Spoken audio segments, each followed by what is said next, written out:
il y a un premier élément qu'il faut avoir en tête, c'est que sur les éléments fondamentaux des PDP, elles vont être assez peu différentes. Pourquoi au départ ?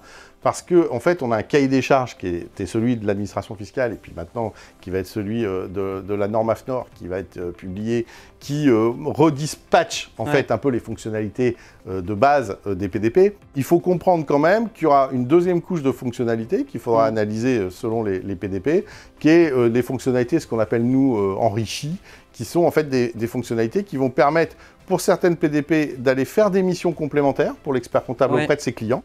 Il y a un critère, on va revenir juste, il y a un critère qui est essentiel et évidemment qui est très important, c'est le critère en fait expérience utilisateur. Très clairement, c'est là-dessus qu'on va avoir des très grosses différences dans les PDP. Là où d'autres PDP se considèrent plus comme transporteurs de courrier, on va dire comme ça, et donc du coup restent sur les fonctionnalités de base. Il y a évidemment un critère de benchmark qui est l'intuitivité. Est-ce que je peux facilement la prendre en main ?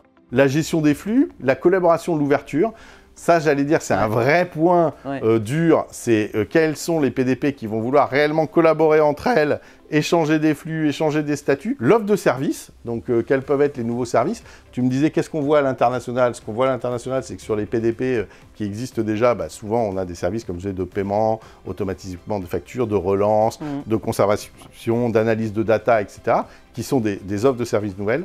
Et puis je rajoute quand même la maîtrise des flux et la cybersécurité. On a des obligations dans les PDP pour la certification. Puis on a un critère qui est essentiel pour moi à mes yeux, c'est la politique éthique de la plateforme au regard de notre profession. Donc voilà un peu rapidement résumé des critères de choix, mais c'est vrai qu'il y en a près de 80, comme tu disais, dans les benchmarks.